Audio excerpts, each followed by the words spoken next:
Hey, Daddy. Hi, love. So, here we are. How do you feel? Honestly, I've been nervous. I feel you. So, let me do the talking then, okay? Go ahead, my son. Introductions first. I'm Josh, and this is my dad, Franco, over the phone. I'm honestly reading some notes because I'm quite nervous too. So, so far, we've introduced ourselves as a traditional dad and son duo. There is yet another story, though. We are both, in fact, gays, homosexuals. Both my dad and I.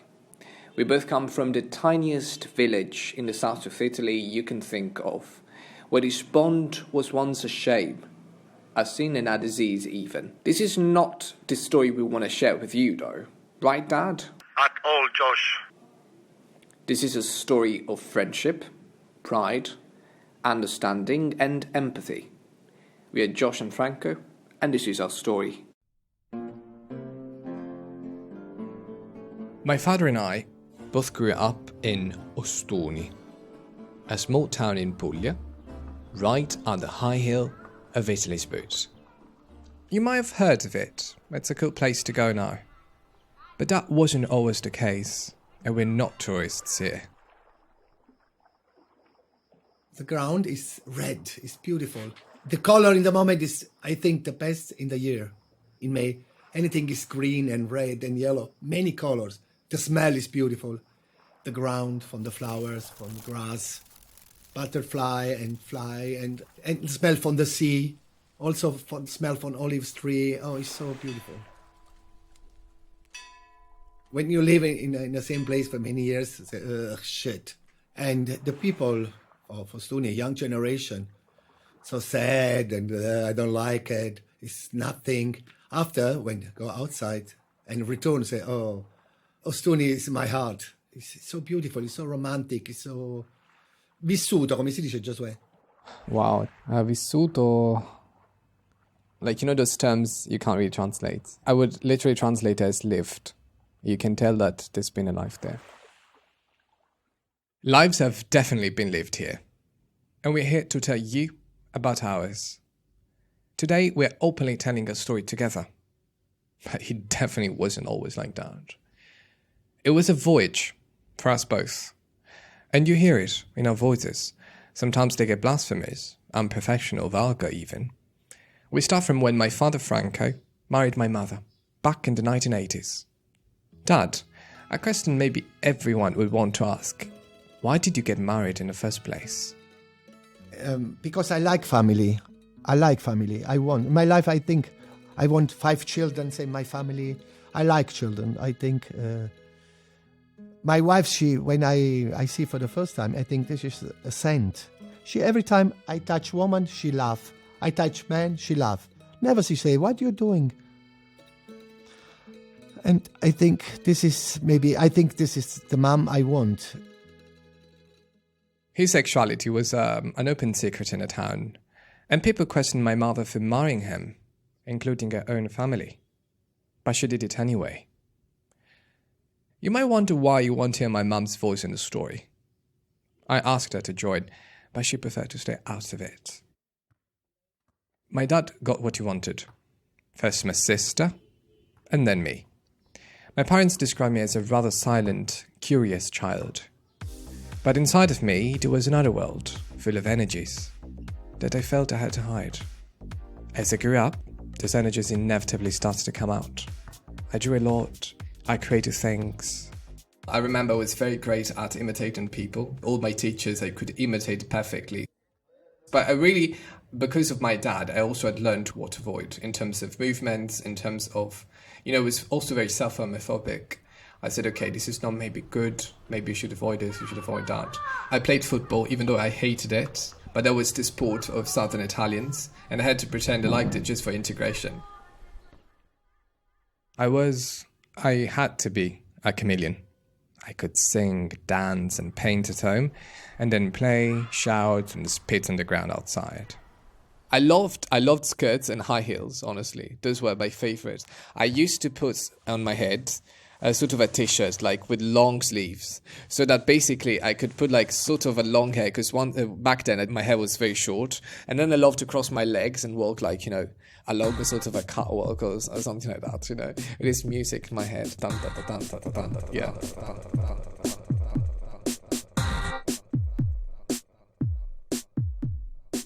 My friends call me Josh, but to my father, I'm Josue.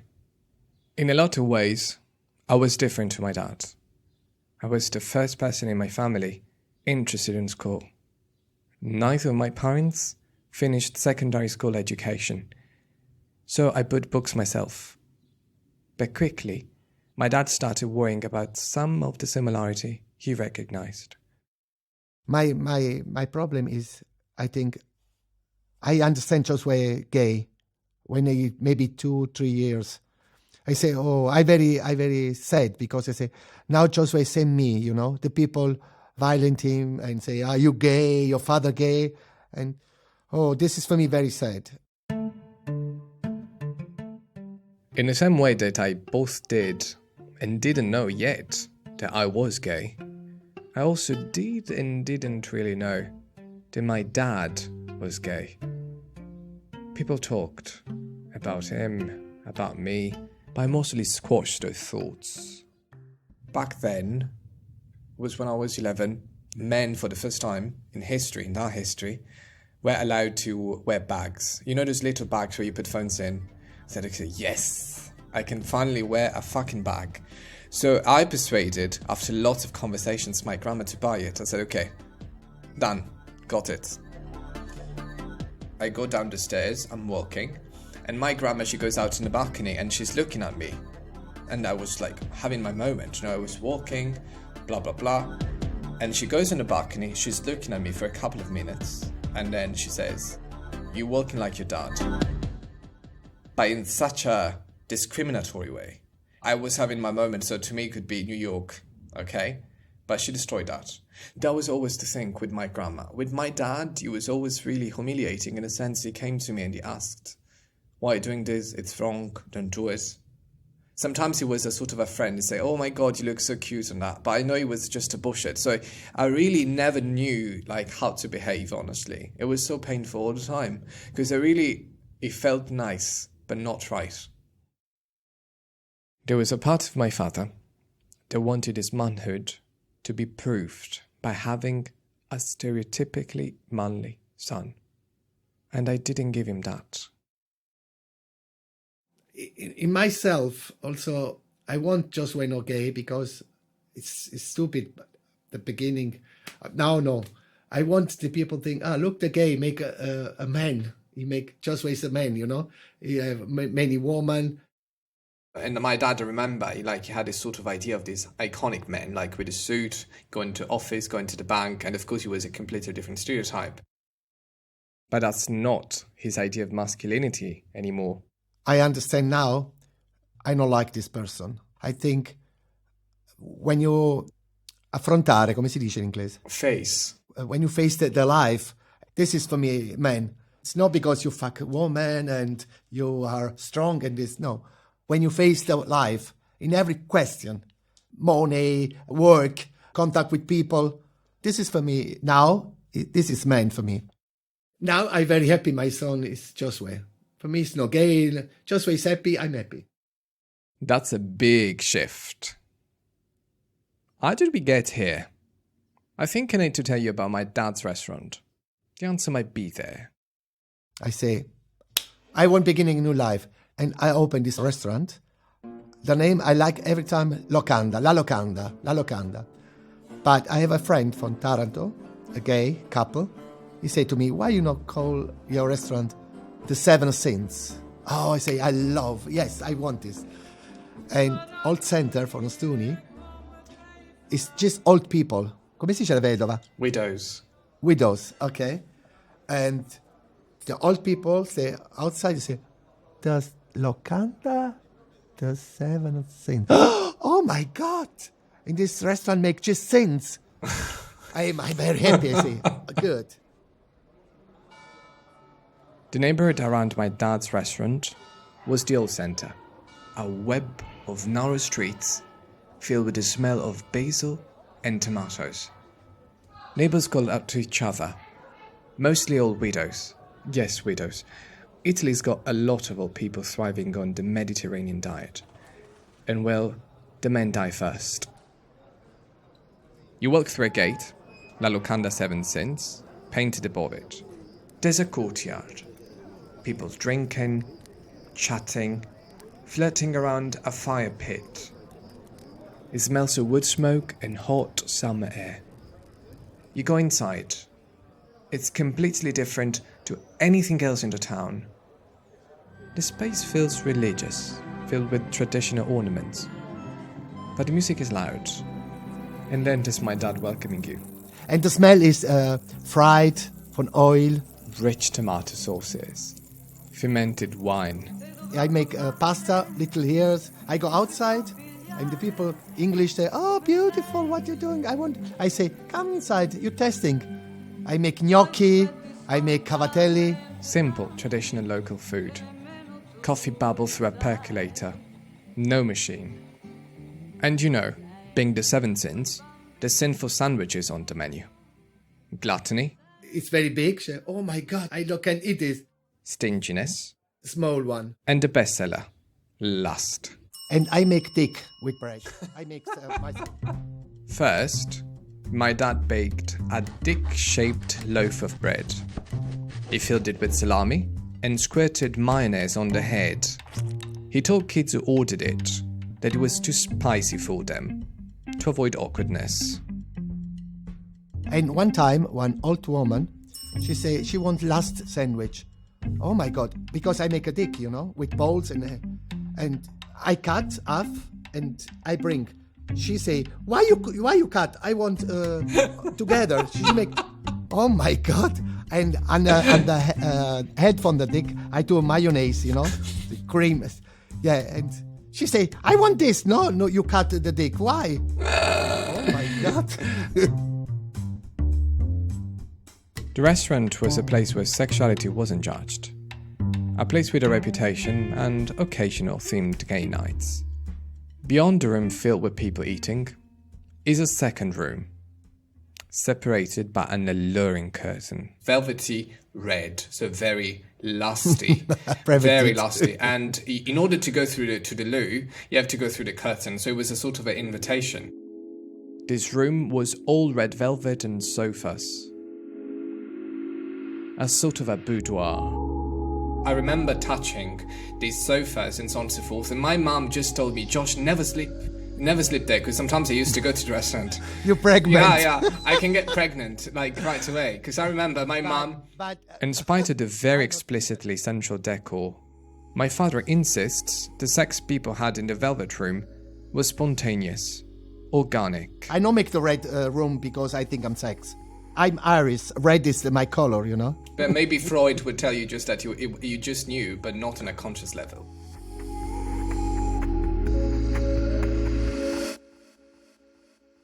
The restaurant and its velvet room grew popular.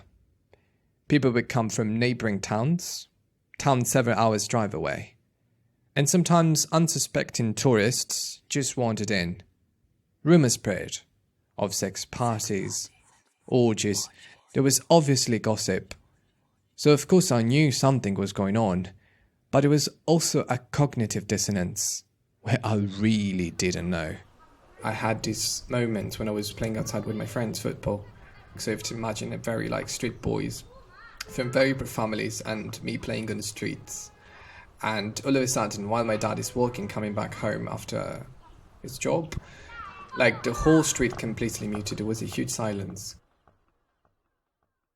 Because of course there was shame. So my immunity as a boy of the street completely got negated. And I could see this man walking, saying it was my dad. That was causing some sort of a shame, but I couldn't quite understand. I didn't even really know what sex was yet. It took me years before I figured out what was actually going on in my dad's restaurant. And who he really was. I remember when I was around 15 or 16, I received my first laptop with internet connection. And for some reason, I googled la locanda dei sette peccati.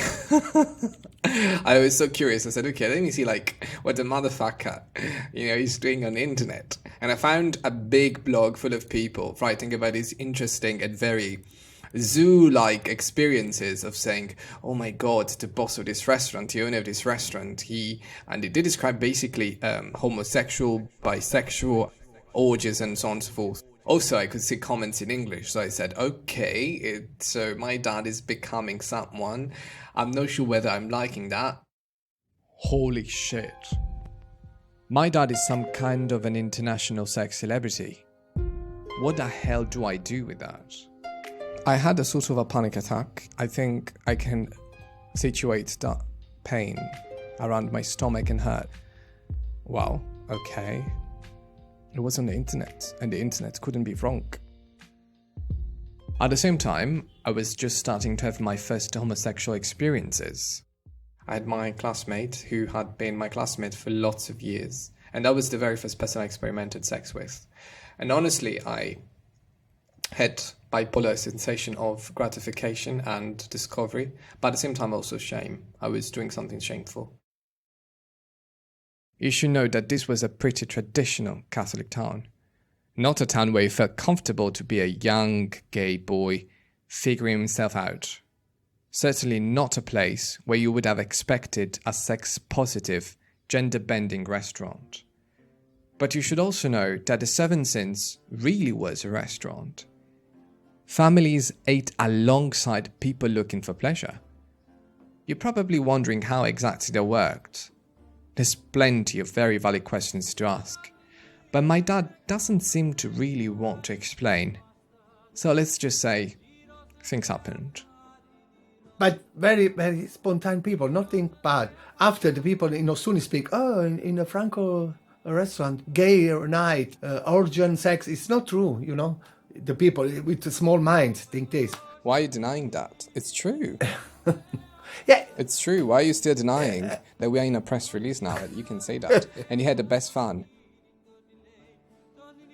But honestly, I think that was also the moment when AIDS was really spreading across Italy. It was becoming a great pandemic. A lot of my dad's friends also died because of HIV, right, Dad? So my dad was really also associated with those, demons. Also, people were approached by mafia people just to pay, money and so on and so forth. So it was really a time of danger where Europe was not still a thing as it is today. So Italy was really isolated, and especially the south was so isolated. There were these forms of self-government where my dad was one of the mayors, I suppose. It was the Ministry of Sexual Entertainment, maybe, and Progress. It was also the 1990s. Waves of immigrants were arriving in the south of Italy from all across the Balkans and North Africa. My dad had one of the few places to welcome them. That's how he learned languages. Estonian people of all ages began to seek my dad out as someone to confide in, about their sexual escapades, about their dreams, but also about their troubled families, domestic abuse. He started to wonder whether the Seven Sins really was the most sinful place in the neighborhood. What I think from South Italy, I think in every place in the world, you can find positive and negative people. It's not a place, it's yourself. I love my city. I love my place. I love Puglia. I love. And I say again, in every place, the world, the people you can find intelligent, stupid. You can find open mind, not open mind. In every place. You understand me? The more I came into my own sexuality, the clearer it became to me that my father was a kind of a trusted secular priest. Hearing confessions from people of any age, colour, sex, the whole town. In fact, Dresden used to be a monastery.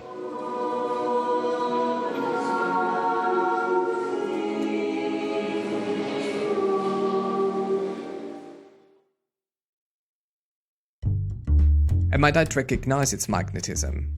They came, flirted, And then, of course, they wanted a place to explore their lust. He started to buy properties, furnished them, built an entire business that started at a table and ended in a bed. He's a brilliant businessman with no degree. In fact, I use him as a case study for my students. You would think that as a young boy, figuring out I was gay, it'd be ideal to have a gay father who had spent serious time building a safe haven for people to feel free in their sexuality. But it wasn't. He found it difficult, tried to encourage me to act normal. And I didn't love the idea of him being gay either. Ultimately, the world's prejudice seeped into our personal lives. And stereotypes had decided for us. To me, everything changed when I started going to an art school in another town. The amazing town, and nobody knew anything about me, and the best time of my life.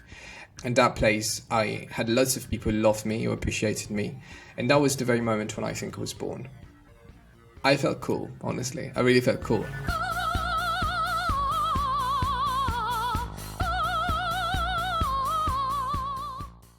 I grew into myself, learned that I liked having my hair long, that earrings suited me.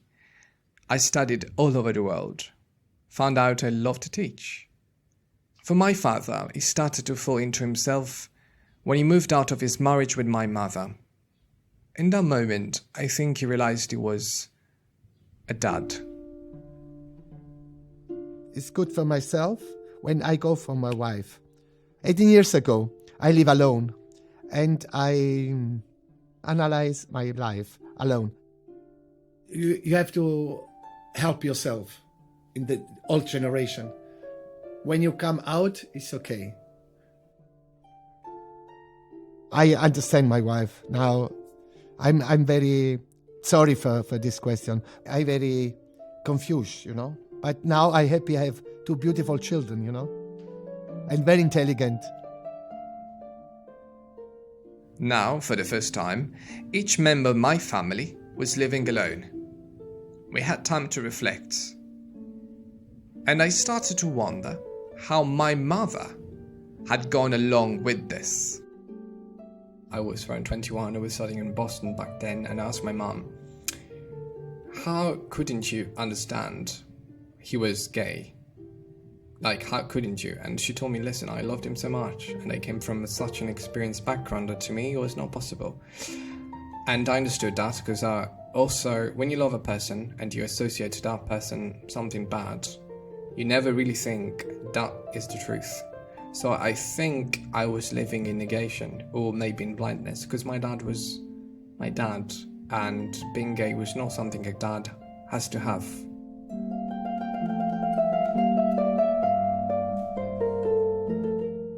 My mom and dad are friends now. Like I said, she's pretty traditional. She perfectly irons shirts, avoids people's judgment and the evil eye. I tried to explain this project to her, but I doubt she really understood it. To her, it's another one of me and my dad's mad schemes. But sometimes I wonder if she's the most queer person in the family. In the end, she was the one who fell in love with my dad. She decided to have children with him. First my sister, and then me, 5 years later. By then, she knew exactly who her husband was. As for my dad and I honestly didn't know him very well. Maybe it was too hard to know him, to see him as a father, or at least as a traditional one, because we had no examples of families like ours. But when I finally moved back, I got to know so many hidden families that shared the same experience. That network of people gave us permission. I think when we went through the process of forgiving, because, I stopped looking at my dad as my dad, but as a human being, and as such, he does make mistakes, but he also brings a lot to the table. As a gay father and son, people sometimes use a story to fit into this idea that gayness is hereditary or some kind of contagious disease. We've gotten that a lot. To those people, this is what we like to say. I'm sorry for you. I think mi dispiace per te, per voi pensare questo. So he's saying that I'm sorry that you believe this. I'm not here to convince you. I wish I could convince you. And I hope that one day you might change your mind. Che non è una malattia.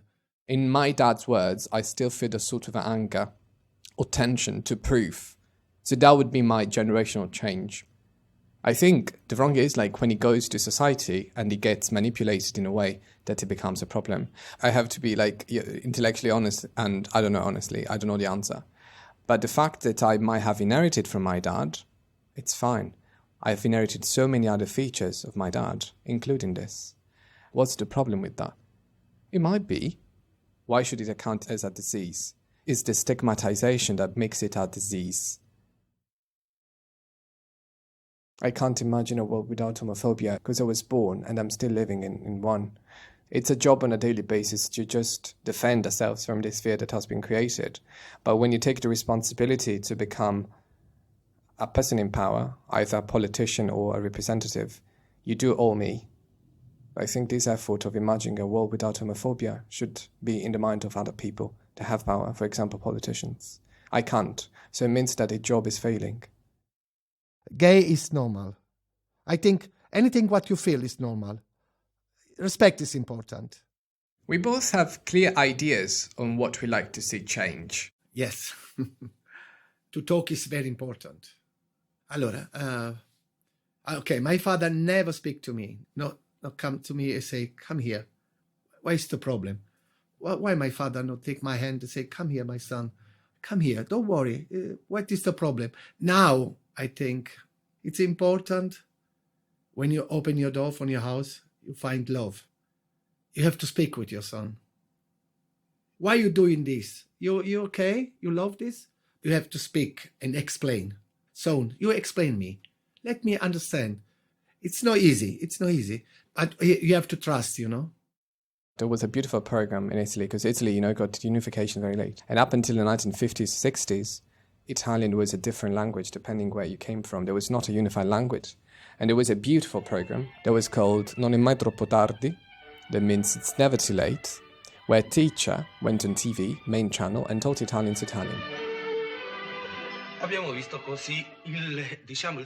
That would be beautiful if the main channels of Italy brought Italians back to school of any age to educate ourselves to really the dictation of elementary things, how to behave, how to accept. Even my dad, I think, I was listening to him before, and is rather skeptical in terms of using gay. We are equal, we are all normal, and so on and so forth. I'm not gay. Why can't you say, hi, I'm Franco, I'm gay? Why can't you? So why don't we have one of those programs, It's Never Too Late, main channel? That would be beautiful. Television becomes educational. Growing up, I couldn't have imagined the life I have now. I didn't have many positive examples. So I thought of my future life as a miserable one. Maybe with a woman I had to lie to, with children like me. Whereas here I am. I've lived all over the world, studied what I loved, pursued my dream, become a professor. I have a boyfriend that I love, who loves me. Of course it's not perfect, but I have my life together. And Dad, on behalf of all those who appreciate you, and also those who made their life harder, I have some words for you. I shall tell you thank you, because thanks to people like you, I can be the gay I am, because you cleared the ground.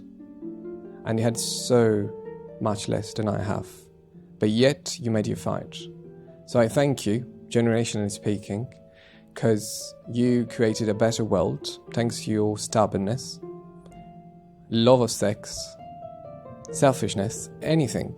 But I will thank you. This is really important to me as a gay, as a son, as an admirer, because I really admire the work you've done, because I think it's been very difficult for you. And I hope that society is giving back to you what you deserve. Thank you is really the word. As a son, as a gay, as a man, as a southern man.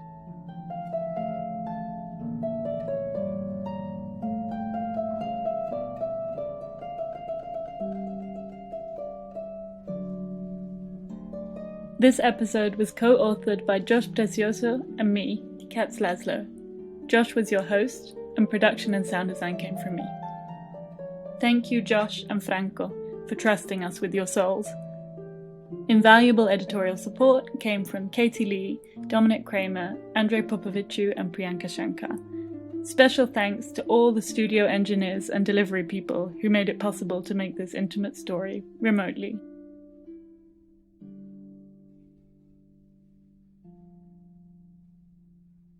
I'm wondering if there's anything that either of you want to say that you feel is missing, or like a question that you wish I was asking you. I want say you something. What you think from this? Is this for you new?